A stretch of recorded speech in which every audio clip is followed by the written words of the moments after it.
بھائی کہتے ہیں میرے پاس 5 مرلے کا ایک گھر ہے جسے میں اللہ کے نام پر مدرسے کے لیے دینا چاہتا ہوں، لیکن میری اولاد بھی ہے، 2 بیٹے ہیں، 3 بیٹیاں ہیں اور ایک میرے ساتھ رہتا ہے، باقی سب رینٹ پر رہتے ہیں، اور میں چاہتا ہوں کہ جب یہ مدرسہ بنے تو میری ایک بہو جو ہے وہ اس کی متولی بن جائے، اس کی دیکھ بھال کرے۔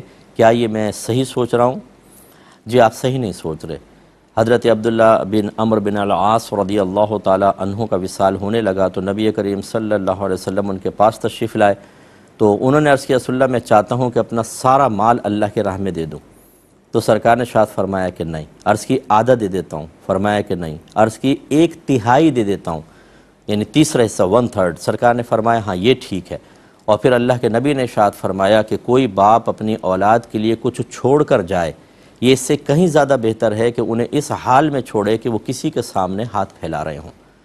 دیکھیے ہمارا مذہب کتنا خوبصورت مذہب ہے، ہمارے نبی کی تعلیم کتنی پیاری تعلیم ہے۔ اللہ کی راہ میں دینے کی ترغیبیں نبی کریم نے دی ہیں، لیکن اپنے بیوی بچوں کا بھی خیال کرو، ان کے فیوچر کا خیال کرو۔ سب کچھ اللہ کی راہ میں دینے کا مطالبہ نہیں، اللہ تعالیٰ تو محتاج نہیں ہے، اللہ تعالیٰ کو اس کی کوئی حاجت نہیں ہے۔ انسان مخلوق حاجت مند ہے، اللہ تعالیٰ محتاج نہیں ہے، اس کی بارگاہ میں خرچ کریں لیکن اس کی رضا کی خاطر، اور مخلوق محتاج ہے، غیر محتاج کے لیے محتاج کو نہ ترک کریں، یہ میرے نبی نے پیغام دیا۔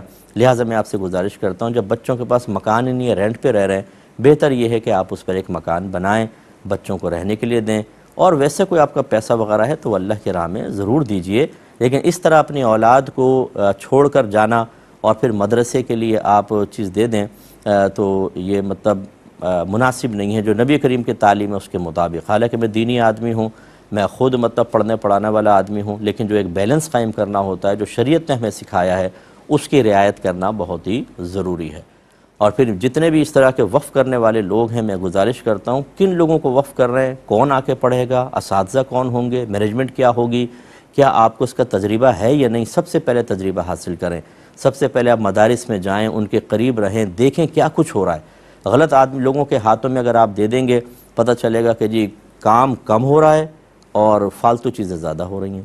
یعنی کتنے مدارس ایسے ہیں جس میں نہ صحیح طریقے سے بچے ناظرہ پڑھ پاتے ہیں، نہ اس میں صحیح حافظ قرآن بن رہے ہیں، حافظ قرآن بھی بن رہے ہیں تو علم دین ہی نہیں سکھاتے، صرف قرآن حفظ کر کے چھوڑ دیا۔ حافظ صاحب امام بن رہے ہیں، امام صاحب کو نہ وضو کرنا آتا ہے، نہ کپڑے پاک کرنے آتے ہیں، نہ نماز کی طرح پڑھانی آتی ہے، بعض مدارس میں سے کوئی اہتمام نہیں ہوتا۔